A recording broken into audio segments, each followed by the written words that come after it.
Students, we were discussing about the chemotherapy of the protozoal diseases। तो इसमें हम आपको इंट्रोडक्शन के बारे में हम डिस्कस कर रहे थे, किस तरह से प्रोटोजोआ क्या होते हैं, कीमोथेरेपी क्या होती है।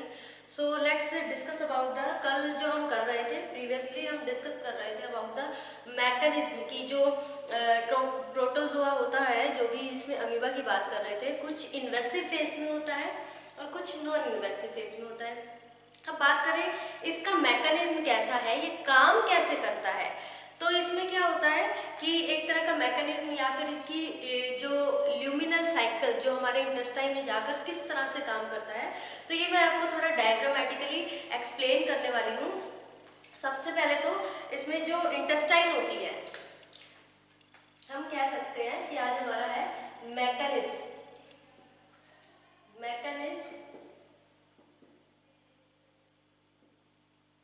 किसका, जो प्रोटोजोआ है उसका कैसा मैकेनिज्म होता है, किस तरह से हमारे इंटेस्टाइन में जाकर वो अपनी ल्यूमिनल साइकिल कंप्लीट करता है एंड कॉज द डिजीज, और जो भी अलग अलग तरह की जो इंटेस्टिनल डिजीज है वो कॉज करता है। तो इसका मैकेनिज्म की बात करें तो सबसे पहले तो ये इस तरह से,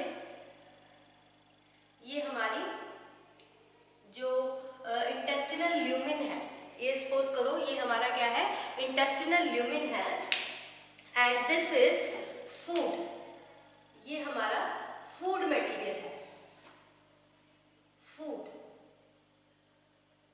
और आप ऐसे भी कह सकते हैं, आपको बताया था फूड या फिर वाटर के थ्रू वो अंदर एंटर करता है, तो ये फूड या वाटर के थ्रू अंदर एंटर किया। ये क्या है हमारा इंटेस्टाइन।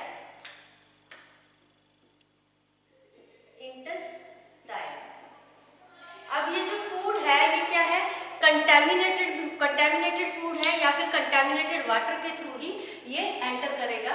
सो ये फूड हमारा यहाँ पे आ गया, फूड सब्सटेंस यहाँ पे आ गया। अब ये क्या है, इस तरह से ये किसकी फॉर्म में कन्वर्ट हो जाएगा, इसको हमने ओरली लिया है, ओरली लेने के कारण इसको क्या कहा जाएगा, इसको फिको ओरल रूट कहा जाएगा। फिको ओरल रूट क्यों, क्योंकि ये फिशेस जो अलग अलग मटेरियल है, जैसे जो कंटेमिनेट हो जाता है फूड या फिर वाटर, उससे ये अंदर एंटर करता है हमारी इंटेस्टाइन में, तो इसलिए इसको फीको ओरल रूट कहा जाता है। अब ये इंटेस्टाइन पे रीच कर गया, ये पहुंच गया इंटेस्टाइन में। अब ये क्या करेगा, ये इस टाइप से ये उसकी ल्यूमिन के अंदर अपनी साइकिल कंप्लीट करेगा, ल्यूमिन साइकिल कह सकते हैं इसकी। ये किसकी फॉर्म में कन्वर्ट हो जाएगा, ट्रोम्फोजॉइड की फॉर्म में ट्रांसफॉर्म हो जाएगा। ये फूड के थ्रू आया लेकिन ये एज इट इज उसी फॉर्म में नहीं रहेगा, ये सिस्ट की फॉर्म में था, तो अब ये अगर मान लो सिस्ट की फॉर्म में, तो ये ट्रोम्फोजाइट बन जाएगा, ट्रोम्फो।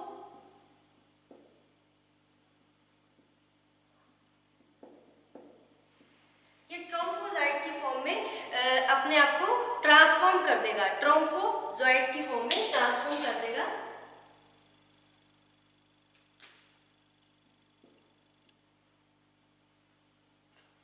ट्रोफोजाइट की फॉर्म में ट्रांसफॉर्म कर देगा क्योंकि ये मल्टीप्लाई करेगा अपना बाइनरी फिशन से।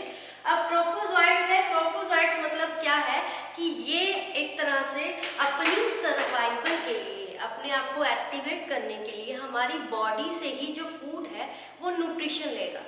ठीक है, पैरासिटिक है ना, पैरासिटिक मतलब कि हम होस्ट है, हमारे अंदर रहकर हमारा न्यूट्रिशन लेगा ताकि वो सर्वाइव कर सके, तो इसको पैरासिटिक एक्टिवेशन कहते हैं। ये हो गया। उसके बाद देन ये कहाँ पे पहुंचेगा, इट रीचेस टू द, ये दो तरह से काम करता है। एक तो सरफेस के ऊपर, अगर इसकी बात करें, इसकी लाइफ साइकिल की बात करें, जो ट्रोफोजॉइट्स है,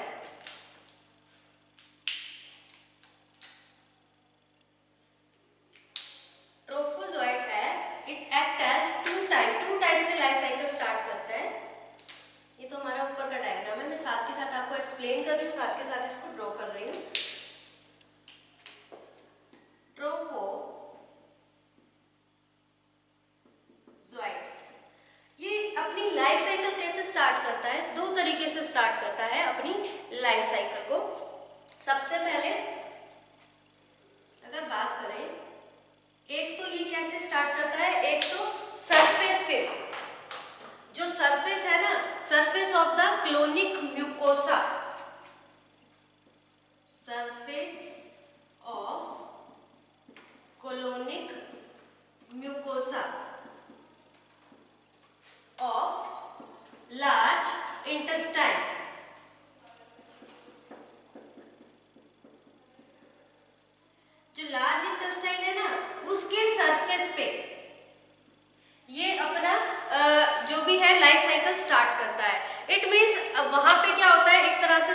बनाता है और मल्टीप्लाई करता है, जब वो सिस्ट की फॉर्म में होता है ना, अगर मान लो इसमें ये सरफेस पे ही है, इंटेस्टाइन के सरफेस पे ही है, सपोज ये क्या है, सिस्ट, ये सिस्ट की फॉर्म में है, सिस्ट,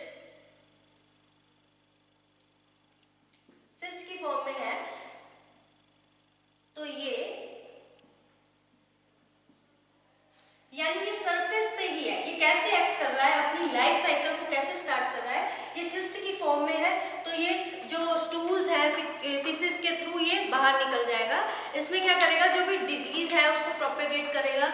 इट मीन्स इसमें जो सिम्टम्स होते हैं ना वो एसिम्प्टोमेटिक होते हैं, ये नॉन इन्वेसिव फेज होगा, जैसे आपको बताया था इन्वेसिव और नॉन इन्वेसिव फेज होता है। नॉन इन्वेसिव फेज में ये होता है कि ज़्यादा सिम्टम्स शो नहीं करता किसी डिजीज के, ये एसिम्प्टोमेटिक होता है। तो इसमें सबसे पहले तो ये है, अगर वो सरफेस जो इंटेस्टिनल म्यूकोसा है उसकी सरफेस पे रहेगा लार्ज इंटेस्टाइन की, तो ये सिस्ट की फॉर्म में ही ये बाहर निकल जाएगा थ्रू फिशेस और थ्रू द स्टूल्स, वहां से निकल जाएगा। अब अगर मान लो ये आगे इसकी जो नेक्स्ट है, नेक्स्ट लाइफ साइकिल कैसे स्टार्ट करता है, ये स्टार्ट करता है by the invading in the mucosa, invade in mucosa,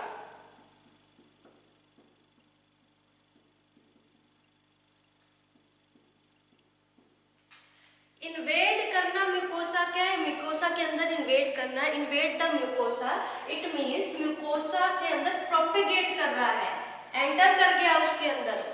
एक तो ये था कि वो सरफेस पे ही है, इंटेस्टाइन ल्यूमेन के सरफेस पे है, वहां से बाहर निकल जाएगा स्टूल्स के थ्रू।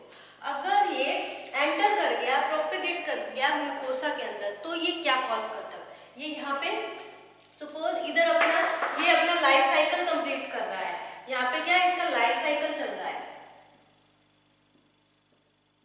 ये इसका लाइफ साइकिल है, किसका, जो अमीबा है सिस्ट की फॉर्म में आया है, अगर वो सरफेस पे ही है तो सिस्ट की फॉर्म में निकल जाएगा, अगर वो एंटर कर जाता है इन द इंटेस्टाइन ल्यूमेन के अंदर, एंटर कर गया, ये यहाँ पे अपना लाइफ साइकिल चला रहा है, ये ट्रोफोजोइट्स की फॉर्म में यहाँ पे लाइफ साइकिल चला रहा है, और ये किस तरह की डिजीज कॉज कर सकता है, इट विल कॉज द ये एक्यूट डाइसेंट्री या फिर डायरिया कॉज कर सकता है। डाइसेंट्री का मतलब क्या है, इट विल कॉज, हम इसमें लिख सकते हैं cause acute dysentery and chronic amoebiasis, ये दो तरह की डिजीज कॉज कर देगा। एक्यूट डाइसेंट्री में क्या होता है, यानी वाटरी स्टूल्स होते हैं, वाटरी स्टूल्स में म्यूकस होता है विथ ब्लड के साथ, ठीक है। क्रॉनिक अमीबियासिस आपको बताया था, it is a type of infection of intestine और liver which is cause by Entamoeba histolytica के कारण होता है, तो ये भी इन्फेक्शियस डिजीज है।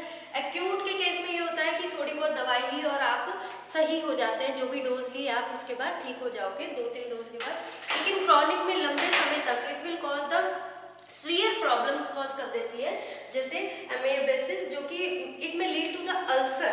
अब ये क्या कॉज करेगा, अब ये एंटर कर गया तो ये क्या बना देगा, इसमें अल्सर की फॉर्मेशन कर देगा, अल्सर, डाइसेंट्री,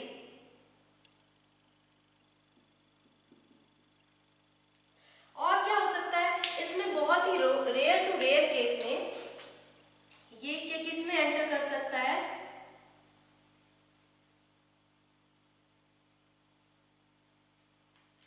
ब्लड स्ट्रीम में। ये क्या है, ब्लड स्ट्रीम। अब ब्लड स्ट्रीम से ये कहां पे जा सकता है, ये हमारे लिवर में भी एंटर कर सकता है। सपोज ये आपका लिवर है,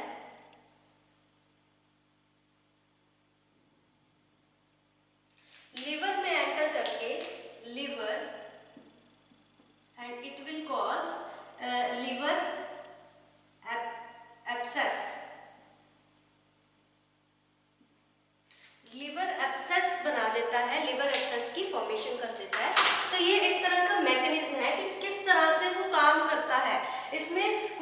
है कि आप जब भी कोई फूड लेते हैं, आपने खाना लिया, वो कंटेमिनेटेड था, उसमें क्या कंटेमिनेशन के कारण जो अमीबा है वो किसमें, सिस्ट की फॉर्म में ऑरल रूट से आपके इंटेस्टाइन में पहुंचा। इंटेस्टाइन में पहुंचा, इट मीन्स ऑरल से इंटेस्टाइन में पहुंचा, उसको फिको ओरल रूट कहा जाता है। वहां पे अगर वो सिस्ट की फॉर्म में, अब दो तरह से अपनी लाइफ साइकिल स्टार्ट करेगा, एक तो म्यूकोसा जो आपका लार्ज इंटेस्टाइन है उसके सरफेस पे ही रहेगा, या फिर इन्वेड करेगा म्यूकोसा के अंदर। अगर उसके सरफेस पे ही है तो ये सिस्ट की फॉर्म में एंटर किया था और उसी फॉर्म में थ्रू द स्टूल्स ये बाहर निकल जाएगा। उसके बाद अगर मान लो ये इंटेस्टाइन ल्यूमन से ये म्यूकोसा के अंदर एंटर कर रहा है, प्रोपेगेट कर रहा है म्यूकोसा में, तो ये किसकी फॉर्म में ट्रांसफॉर्म हो जाएगा, ट्रोफोजोइट की फॉर्म में ट्रांसफॉर्म हो जाएगा। ट्रोफोजोइट की फॉर्म में ट्रांसफॉर्म होने का मतलब ये है कि ये अपना लाइफ साइकिल बनाएगा, आपका न्यूट्रिशन लेगा, पैरासिटिक एक्टिवेशन करेगा, आपसे आपकी बॉडी से में रहेगा, आपकी बॉडी से न्यूट्रिशन लेगा और सरवाइव करेगा, खुद को सरवाइव करने के लिए न्यूट्रिशन लेगा। उसके बाद अगर अंदर एंटर करेगा तो इट में कॉज द वेरियस इन्वेड कर गया म्यूकोसा में, तो ये कॉज कर सकता है एक्यूट डायसेंट्री और क्रॉनिक अमीबियासिस कॉज कर सकता है। यहाँ से ये ब्लड स्ट्रीम में भी जा सकता है, ब्लड स्ट्रीम से अगर ये लिवर में पास हो गया तो ये लिवर एब्सेस बना देगा। और बहुत रेयर टू रेयर केस है कि ये ब्लड स्ट्रीम से वाया पोर्टल वेन के थ्रू, इसमें ये वाया पोर्टल वेन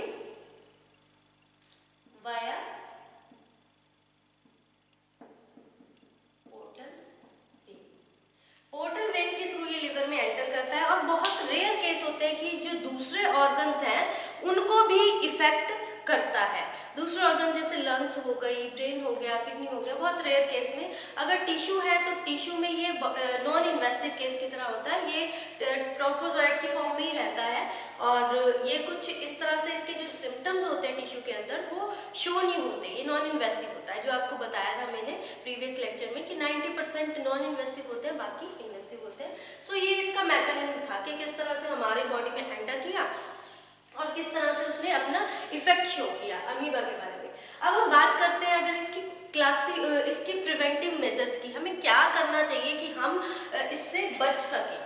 तो इसके लिए सबसे पहले ये मैंने स्टार्टिंग में जब लेक्चर स्टार्ट किया था तब आपको बताया था कि इसमें ये आपका चैप्टर पूरा हाइजीन से और सैनिटेशन प्रोसेस से रिलेटेड है। तो सबसे पहला ये तरीका है कि इसमें बेटर हाइजीन कंडीशन होनी चाहिए। हमेशा जब भी आपने कभी भी मील्स लेनी है, before and after meals wash your hands properly, क्योंकि हमारे हाथों के थ्रू भी वो हमारे फिको ओरल रूट में वो कन्वर्ट हो जाएगा और अपनी बॉडी में इंटेस्टाइन में वो पहुंच सकता है। उसके बाद क्या जो भी मतलब कि सीवरेज सिस्टम है वो ओपन नहीं होना चाहिए, अंडरग्राउंड होना चाहिए, ताकि डिस्पोजल है ह्यूमन वेस्ट का वो ओपन में ना रहे। जितना ओपन रहेगा उतना, अब देखो आपको बताया था कि जो प्लाज्मोडियम है वो एक तरह का वेक्टर का काम करता है, वो भी क्या करेगा, प्रोटोजोल डिजीज को एक इन्विटेशन देने वाला काम हो गया भी, हाँ भाई आ जाओ, क्योंकि वो अब जैसे फीमेल एनीफ्लीज है उसके थ्रू वो हमें ट्रांसफर होता है और मलेरिया जैसी अलग अलग तरह की डिजीज कॉज करता है। नेक्स्ट ये है कि हम कभी भी कोई फूड बनाते हैं, खाना बनाने से पहले हमें अपनी वेजिटेबल्स है, चाहे वो फ्रूट्स है, नाइफ है, उसको यूज़ करने से पहले अच्छे से वॉश करना चाहिए। कुक करने से पहले, यूज़ करने से पहले अच्छे से वॉश करना चाहिए। और जब भी फूड बनाते हैं तो उसको प्रॉपरली हमें कुक करना चाहिए, ताकि उसकी हीट से, अगर मान लो कुछ भी जो एंट अमीबा है सिस्ट की फॉर्म में है तो वो हीट से ही डिस्ट्रॉय हो जाए। तो ये कुछ प्रिवेंटिव मेजर्स हैं जिससे हम बच सकते हैं। और अगर कुछ इस तरह की कोई इन्फेक्शन हो भी जाती है तो उसके लिए प्रॉपर अपना ट्रीटमेंट लेना चाहिए, मेडिसिन लेनी चाहिए फिजिशियन की प्रिस्क्रिप्शन के साथ जो उसने प्रिस्क्राइब किया है। उसके बाद बात आ जाती है हमारी क्लासिफिकेशन की। नाउ क्लासिफिकेशन ऑफ जो प्रोटोजोअल ड्रग है उसकी क्लासिफिकेशन।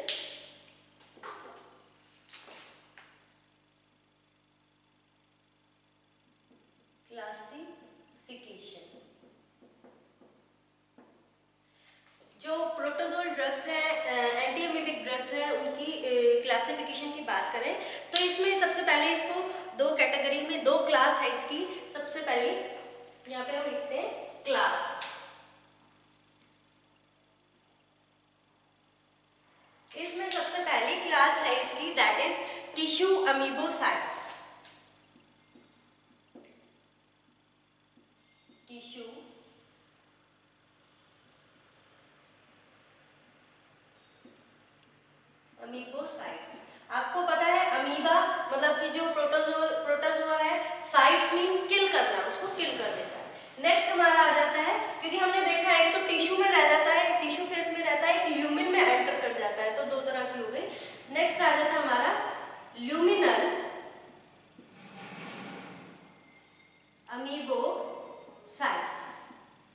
हमारी नेक्स्ट क्लासिफिकेशन आ गई।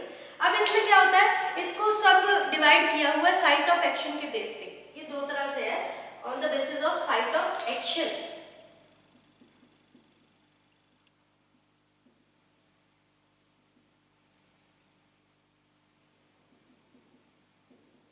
साइट ऑफ एक्शन के बेस पे बात करें तो ये एक तो होता है कि इंट्रासेलुलर एक्स्ट्रासेलुलर अमीबाइसिस के लिए होता है,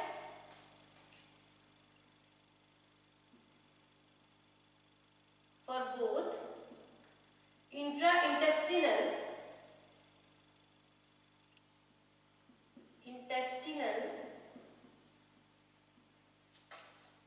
and extra intestinal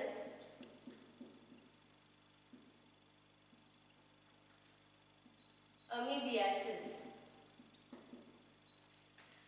या फिर फॉर सिर्फ only extra intestinal amoebiasis, for extra intestinal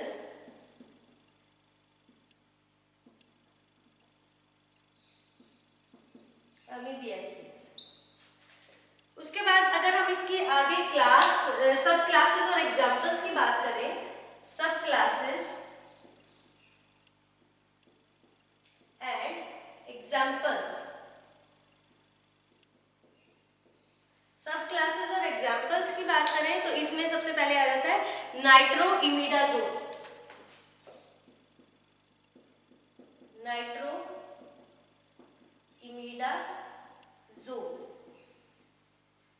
nitroimidazole में आ जाता है मेट्रोनिडाजोल, टिमिडाजोल,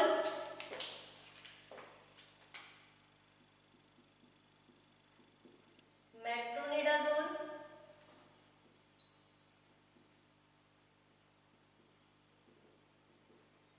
टिमिडाजोल,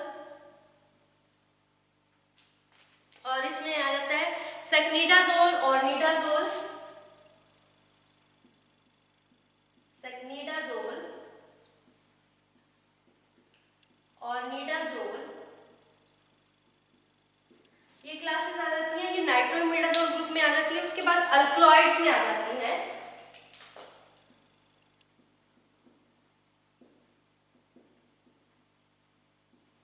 अल्कलॉइड्स में कौन कौन से आती है, इमैटिन एंड डाइहाइड्रोइमैटिन, इमैटिन एंड डाइहाइड्रोइमैटिन, इमैटिन और डाइहाइड्रोइमैटिन आ जाती है। उसके बाद फिर एक्स्ट्रा इंटेस्टिनल अमीबियासिस में आ जाता है क्लोरोक्वीन। इसमें आ जाता है एग्जांपल क्लोरोक्वीन, ये इसका एग्जांपल आ जाता है। ये तो था टिश्यू अमीबियासिस, टिश्यू अमीबिसाइट्स में। अब हम ल्यूमिनल अमीबिसाइट्स में है तो इसमें कुछ भी ऐसा नहीं है कि इसकी कोई साइट ऑफ एक्शन है, इसमें सीधा सब क्लास और इसके एग्जांपल्स हैं। सब क्लास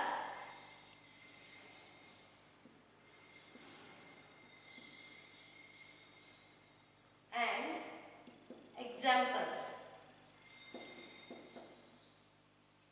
इसमें पहली सब क्लास क्या है इसकी, अमाइड्स,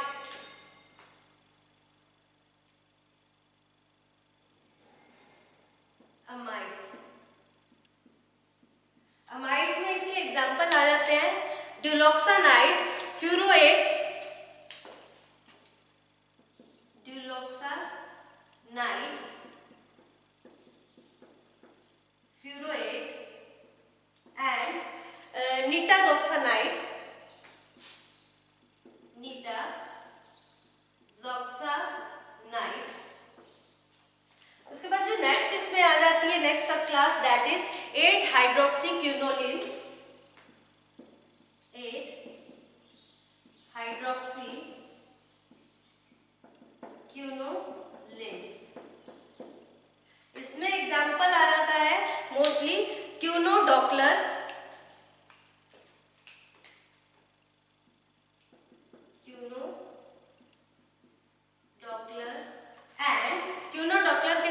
डाइआइडो हाइड्रोक्सीक्विन, डाइआइडो हाइड्रोक्सी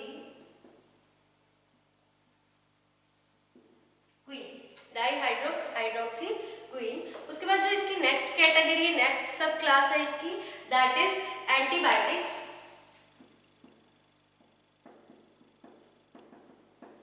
एंटीबायोटिक्स में आ जाती है tetracycline, penicillin.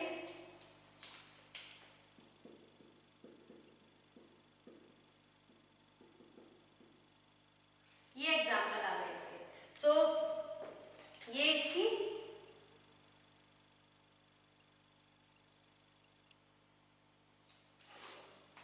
so this is the classification of anti-amoebic or you can say that anti-protozoal drugs की क्लासिफिकेशन है। इस तरह से इसको क्लासिफाई किया गया है। सो स्टूडेंट्स, आज हमने इसमें ये कवर किया कि किस तरह से जो हमारा जो प्रोटोजोआ होता है, प्रोटोजोआ में अमीबा होता है जो कि सिस्ट की फॉर्म में, कैसे हमारी बॉडी में एंटर करता है। उसमें हमने ये लाइफ साइकिल पढ़ी। इसमें कुछ नहीं है, फिको ओरल रूट से वो हमारे इंटेस्टाइन में जाता है। दो तरह से लाइफ साइकिल कंप्लीट करता है। एक तो कोलोनिक सरफेस, जो लार्ज इंटेस्टाइन का कोलोनिक सरफेस है उस पर ही रहेगा तो सिस्ट की फॉर्म में रहेगा, यानी स्टूल से निकल जाएगा। अगर वो उसके अंदर इन्वेट कर रहा है, प्रोपेगेट कर रहा है डिजीज को, तो ये क्या करता है, दो तरह से, ये या तो एक्यूट डायसेंट्री कॉज कर देगा या फिर क्रॉनिक अमीबियासिस कर देगा। ये आपको पता है कि जो अमीबियासिस होता है वो एक इन्फेक्शियस डिजीज होती है जो कि लिवर में और अपने इंटेस्टाइन में इन्फेक्शन कॉज कर देती है by the protozoa which is named as Entamoeba histolytica. फिर उसके बाद हमने ये पढ़ने के बाद ये पढ़ा कि ये ब्लड में भी एंटर कर जाता है। बहुत जो ट्रोफोजोइट होता है अपना लिमिनल साइकिल कंप्लीट करके ब्लड में एंटर करके वाया पोर्टल वेल के थ्रू लिवर में जाके लिवर एब्सेस की फॉर्मेशन कर देता है। और बहुत रेयर टू रेयर केस में ये बाकी ऑर्गन्स को भी इफेक्ट करता है, जैसे लंग्स हो गया, ब्रेन हो गया, किडनी हो गया, उनको बहुत रेयर केस में। इसी तरह से हमने टिश्यू में भी पढ़ा, टिश्यू में नॉन इन्वेसिव फेज में रहता है, जिसमें क्या होता है, जो एसिम्टोमेटिक होता है, इसमें सिम्टम्स नहीं शो करता। उसके बाद हमने क्लासिफिकेशन की। ये ब्रॉडली क्लासिफाई किया गया है। दो क्लासेस है इसकी, मेन कैटेगरी है। एक तो टिश्यू अमीबोसाइट्स, अमीबोसाइट्स यानी अमीबा, साइट्स मीन उसको किल करना, उसको किल करता है। एंड ल्यूमिनल, अगर टिश्यू में है तो टिश्यू को किल करता है, अगर ल्यूमिनल में पहुंच गया तो वहाँ पे किल करता है। तो इसमें ये दो तरह के साइट ऑफ एक्शन के बेस पे इसको दो तरह की क्लास में इसको डिवाइड किया गया है। एक तो जो इंटेस्टाइनल और एक्स्ट्रा इंटेस्टाइनल अमीबियासिस को ट्रीट करता है, और एक एक्स्ट्रा इंटेस्टाइनल अमीबियासिस को ही ट्रीट करता है। For the extra intestinal amoebiasis only, सिर्फ इसी को ट्रीट करता है। इसमें दो तरह की कैटेगरी है। एक तो इसमें आ गया नाइट्रोइमिडाजोल। नाइट्रोइमिडाजोल में आ जाता है मेट्रोनिडाजोल, तिनिडाजोल, सेक्निडाजोल, ऑर्निडाजोल एंड सेट्रानिडाजोल। इसमें एक और आ जाता है सेट्रानिडाजोल।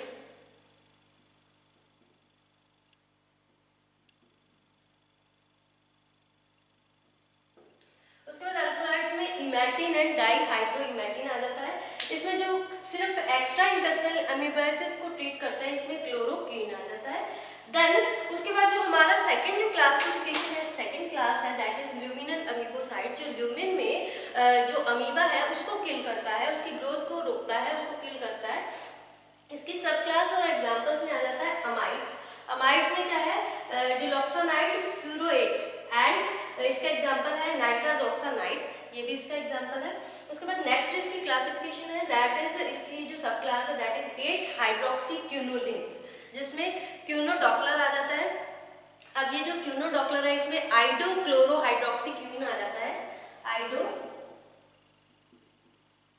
क्लोरो हाइड्रोक्सी क्वीन, आइडोक्लोरोहाइड्रोक्सीक्वीन आ जाता है। और जो डाई आइडोहाइड्रोक्सीक्वीन है, इसमें आइडोक्यूनोल आ जाता है, आइडोक्यूनोल।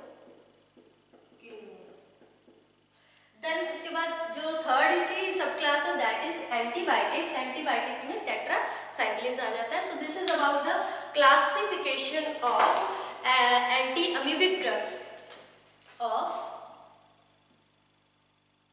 Anti amoebic drugs, or you can say that antiamoebic drugs या फिर प्रोटोजोअल ड्रग्स होती हैं। एंटीमेबिक ड्रग्स या वो एंटी प्रोटोजोअल ड्रग्स है, उसको इसकी क्लासिफिकेशन है। और हमने प्रिवेंटिव मेजर्स भी पढ़े इसमें कि किस तरह से जो इसमें हाइजीनिक कंडीशन को आप मेंटेन करके रखोगे, प्रॉपर अपने हैंड वॉश करोगे, अच्छे से कुक करने से पहले फूड और हर चीज़ को वॉश करोगे तो आप इस डिजीज से बच सकते हैं। और अगर बाई चांस अगर ये कोज भी हो जाती है, आपकी इंटेस्टाइन में पहुंच भी जाता है, तो उसके लिए आप प्रॉपर जो फिजिशियन ने प्रिस्क्राइब की है वो आप मेडिसिन लेंगे। तो इसमें हम जो सबसे इम्पॉर्टेंट है दैट इज मेट्रोनिडाजोल। अब वन बाय वन करके हम इसमें कुछ ड्रग्स हैं उसके बारे में, जैसे मेट्रोनिडाजोल, टिनिडाजोल, सेक्निडाजोल, ऑर्निडाजोल, ऑर्निडाजोल,